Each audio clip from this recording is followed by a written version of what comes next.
The views and opinions expressed during this podcast are those of our guests. No one person speaks for AA as a whole.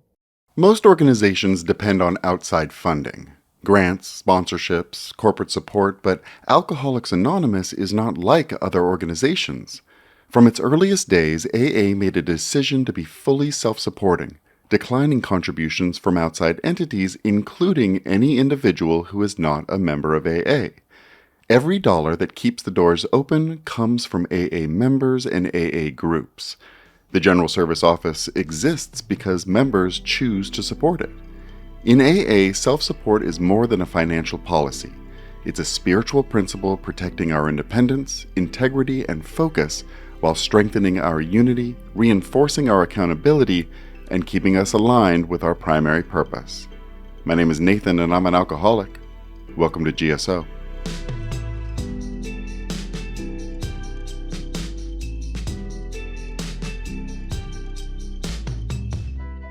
Every AA group ought to be fully self-supporting, declining outside contributions. That's the short form of AA's 7th tradition. The long form shares that experience has often warned us that nothing can so surely destroy our spiritual heritage as feudal disputes over property, money, and authority. To help AA navigate this balance between self-support and spiritual heritage, the General Service Office created a new staff assignment to do just that. I sat down with Nick S., GSO staff member assigned to the desk. For those of you new here, GSO staff members are a rotating group of professionals who are required to be members of the AA Fellowship. Nick, thanks for joining us today. Yeah, thanks for having me, Nathan. You are the first Self-Support and Finance Staff Coordinator. Self-Support and Finance is a brand new desk here at the General Service Office. When did it start? So this started in 2025 in mid-September. And why do we need it? By creating this desk, not only does it take the workload off the finance team to focus on their real roles, it allows us to make sure the hand of AA is there in that special worker, special kind of way. Sometimes finances could cause group problems, and people like to have a staff member who is an AA member present when they send that inquiry so they could get somebody who's a little bit more versed in AA experience as it goes by the 12 traditions and the 12 concepts, and who's able to go into that repository and share that experience a little bit more unique with the language of the heart that us AA members experience. That's why we have the desk. So there's someone here who could talk to the CFO, but can also talk to an AA member, and I'm that bridge between both. Being a brand new desk, you are learning how to navigate it, right? Since this desk has never existed before. How has the experience been so far for you? It's been amazing. What I've found is that you see how thick the hearts of the AA members are for the person that they'll never meet by their contributions. I also just see the dedication and time of our boards, whether it's AWS, General Service Board, and our conference committee, like how dedicated we are to make sure this thing lasts, to make sure that our fellowship is able to get these materials, to make sure that we're fully self-supporting. There's a pamphlet called Where Money and Spirituality Mix. Can you talk to us a bit about where money and spirituality mix? What we do is we make contributions of our own money so we can keep the doors open so the next suffering alcoholic has a place to go to hear experience, strength, and hope from AA members. When you put money in the basket, that's you being part of the great whole. And it connects all of us, and it makes sure that AA is there for the next suffering alcoholic. We put money in the basket for our group so they could keep the doors open, pay rent, buy literature like the big book. And so we could ease someone's pain with experience, strength, and hope, sometimes a coffee and a snack, and carry that AA message, right? And then why do we contribute to and kick some money to the General Service Office, or as it would be written, the General Service Board, where the contributions go? Well, we want our literature to be produced. We want to have inventory of our literature. We want to be able to provide services to every member, emails sent to the office, phone calls come in, the meeting guide app. Mm-hmm. We do a lot of things for treatment and accessibility, produce these pamphlets and service material, this podcast that we're on, corrections correspondence. You hit on things like the literature desk, right? Creating new literature, creating new pamphlets. So all these things are tools to carry the message to the next suffering alcoholic. These are the things we're doing because of your contributions. We discussed self-support a bit last season. mostly in relation to Tradition 6, which is about not affiliating with any outside entities because outside influences could divert us from our primary purpose. But there's more. What are other reasons we self-support? Well, we do it for a lot of reasons. And, I like to rely on the literature a lot. And I like to rely on the shared experience from the fellowship. So there's something called the Traditions Checklist from the AA Grapevine. And I like this question. How important in my recovery is the feeling of self-respect rather than the feeling of always being under obligation for charity received? I think part of the reason we do self-support is because we know where we've been, and we take somewhat of this responsibility that what was given to us so freely, there is a price to be paid. And in this case with self-support, when we talk about Tradition 7, what we're talking about is paying it forward so the next person has the opportunity to recover like us. And you'll see it so many times in so many expressions. Bill talks about it in the speech he did in 1965. We have been pondering the subject of our future responsibilities. It's commonly known as the kinship of common suffering, but I just love these themes. This is why we self-support. For example, newcomers are approaching us at the rate of tens of thousands yearly. They represent nearly every belief and attitude imaginable. We have atheists and agnostics, people of many races, cultures, religions. Now we as AA are supposed to be bound together in a kinship of common suffering. And I think those themes kind of talk about everything that I could possibly dream of saying, and that's why we self-support. What if, as a member or my group, wanted to contribute directly to the General Service Board? Can we do that? Yeah, absolutely. There's a lot of ways you can. You could go to the website. You could do it digital. There's some information to mail it in. There's some other ideas, like the birthday plan is for groups of members who may want to contribute to the General Service Office on their AA birthday. The suggestion is $1 per year, but members could contribute as much as they wish, up to $7,500. You could also call the office and get in touch with the member services team. And it's my understanding there's no limit to group contributions. Yeah, absolutely. And if you have any questions, once again, you could call my desk, email me, or just check out the contributions FAQs on our website, aa.org. Hey, thanks so much for coming in today. Yeah, Nathan, thank you for having me. It's a real privilege. For more information on self-support and finance, you can visit aa.org. And to contact the Self-Support and Finance Desk, email selfsupportfinance@aa.org. To find a meeting near you or a meeting online, download the Meeting Guide app on your mobile device. The GSO provides lots of information on self-support. There are pamphlets and guidelines, this podcast episode, but it's also mentioned in a number of books, one of which in a surprisingly creative way. The book Living Sober is a staple of AA literature, demonstrating simple examples of how AA members throughout the world stay sober one day at a time. It can be especially helpful to newcomers. In fact, there are many AA groups that provide living sober at no cost to anyone at their meeting who may be new to AA or counting their first days of sobriety. The money question is addressed in a very interesting way, with a poem. It's called Investment Counsel, and we want to include it in this episode, but weren't sure how to approach it. Luckily, I happen to have my recorder with me at a local poetry cafe, and you wouldn't believe what I heard there. Investment Counsel. A 5, a 6, a 5, 6, 7 in the first few weeks, without a drink when the wolf is at the door, and the sheriff's at the window, and you're sleeping on the floor, and life looks bleak and hopeless from a monetary angle. It's time to spend in certain ways to solve the awful tangle. That token or that bus fare to get you to a meeting. That dime to use the telephone for the necessary greeting. That nickel for expenses that makes you feel you matter. That dollar for the coffee shop for after meeting chatter. All these are wise investments for the neophyte to make. This bread, when cast upon the waters always comes back cake. That's seventh tradition, baby.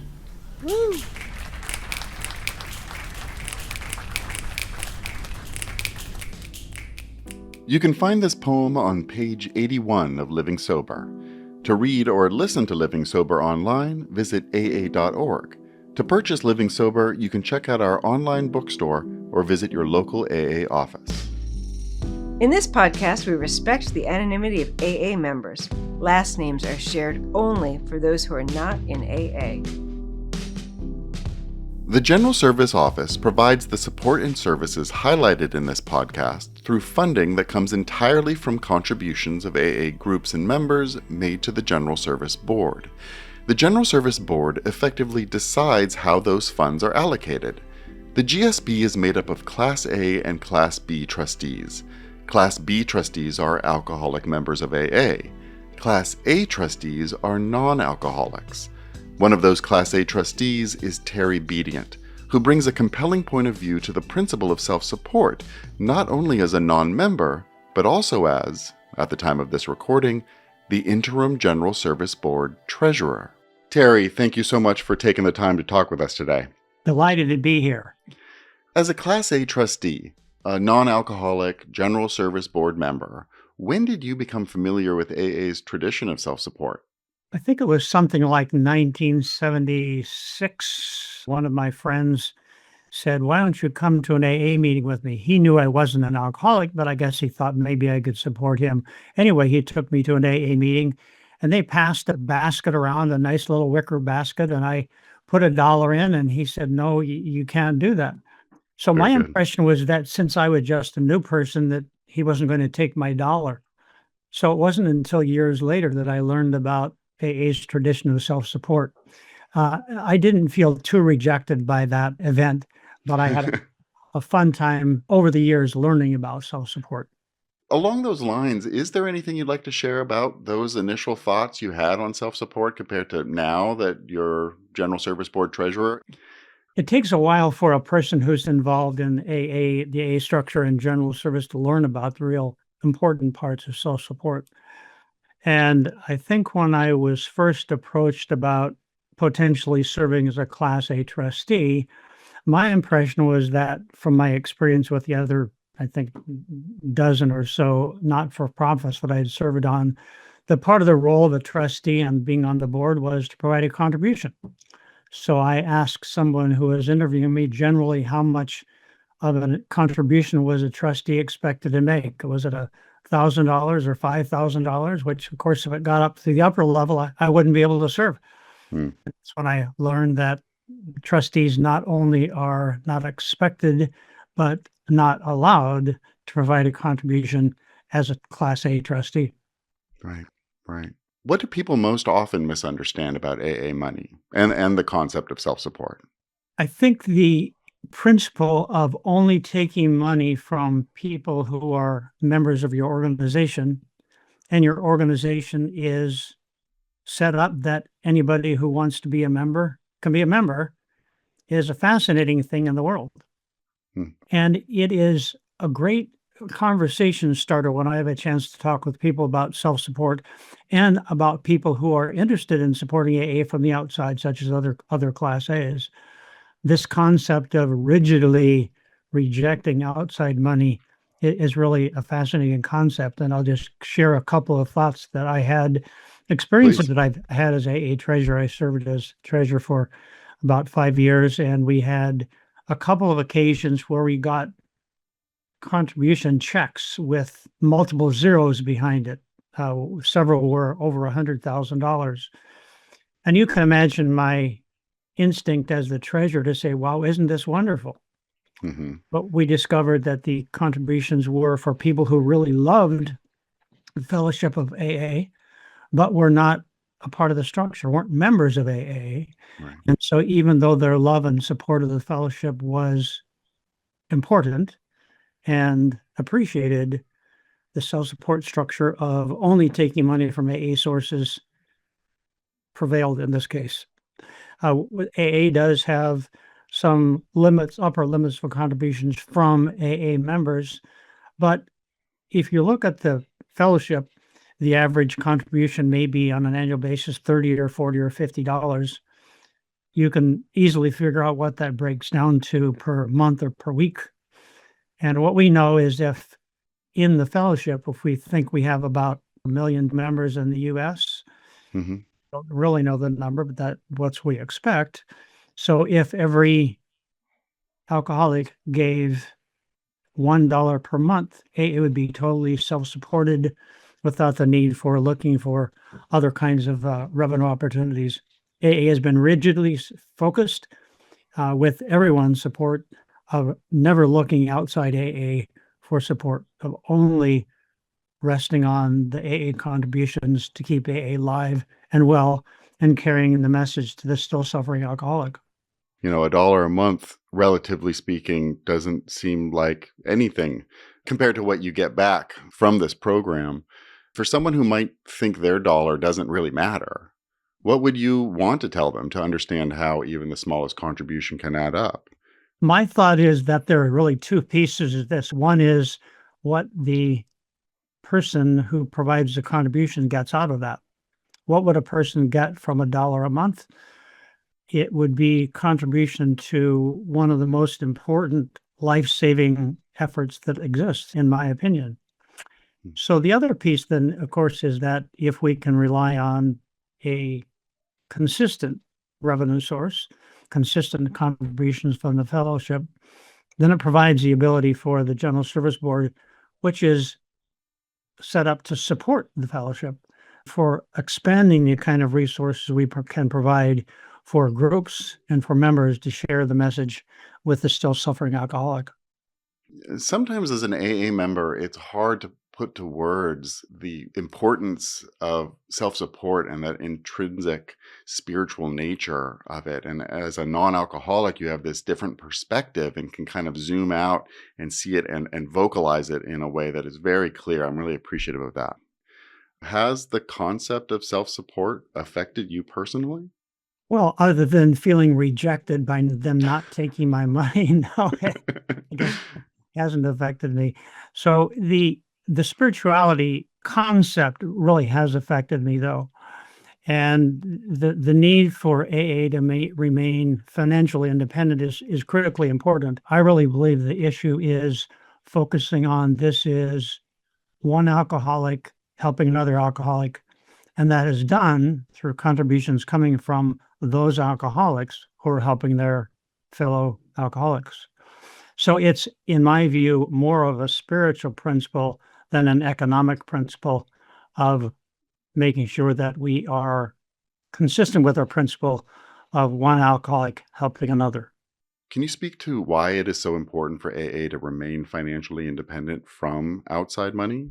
Speaking as a non-alcoholic, if alcoholics think of this process as something to which they have to invest themselves, that makes a lot of sense to me. If there were ever a situation where the alcoholic might think, well, somebody else is paying for this, a big donor is paying for this, or a big company is paying for this, or some foundation is paying for this, then I think that the economic part might also affect the recovery part. Recovery part of investing oneself and one's life into the fellowship of AA and the structure of the 36 principles to say, well, I think feeling that one did not have to be invested in that would have a dramatic impact. Forget the economic part, but on the spiritual and recovery impact that the AA principles have. I'm curious about your background. Could you share a bit about your professional background and some events that might have led you to your time now as a Class A trustee?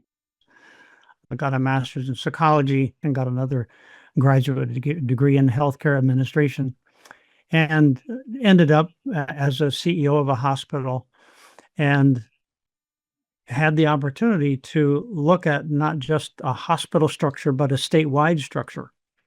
And so that led me to having a position as director of the program that helps physicians in recovery throughout New York State. Mm-hmm. My career then was helping those physicians And many of them, probably most of those who were successful, decided to engage in the principles of AA. And so learning how that was helpful to them led me to wonder how I could be helpful to that structure. And of course, quickly learned that I couldn't do financial contributions, but maybe the service contribution is something that I could do. So I had met some people who were in AA. And the true story is that I interviewed to be a trustee and was not selected. 1 month later, I got a call from AAWS, and they said, we have an opening for a finance guy. Would you be interested in serving AA as the treasurer? And I said, well, I thought my higher power had let me off the hook, but since you're calling, I will consider it. So one thing led to another, and I became treasurer of AA. I was wondering if you could speak in a general way about some of the challenges you face as treasurer. It is a lot like having a big desk with a lot of levers on it. Yeah. And so what you discover quickly is when you pull a lever, the lever is not connected to anything. That is the challenge, and that is the fun part of it, because in the role of treasurer, one realizes that it is really not the treasurer and not AAWS that makes AA work. It is the support that we can provide to the groups, to the members, to carry the message to the still suffering alcoholic. It's very cool to be able to hear your perspective of this as a non-alcoholic. The idea that AA can help people is pretty fascinating. I don't know the latest tally, but there was something like 200 or 300 different organizations that have utilized principles of AA to set up their own support structure. So that, in my mind, speaks to the success of how the program works. And the self-support part of that is so important in all these other structures. So AA has been copied through dozens and dozens of other times throughout the country, and has, despite its success, been consistent in focusing on that simple message of one alcoholic carrying the message to another. Terry, this has been incredibly illuminating. I'm very grateful for the time you spent with us today. Delighted to serve. Thank you, Nathan, for letting me be a part of this.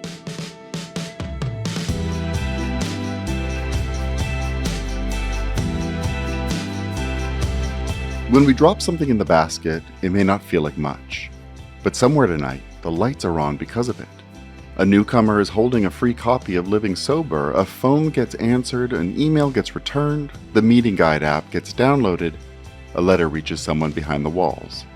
No outside funding, no big donors calling the shots, just AA members supporting AA. So when the next suffering alcoholic reaches out, Alcoholics Anonymous is there because we made sure it would be. And when each of us does our part to support AA financially and spiritually, we help keep the doors open so those of us who need it can keep coming back.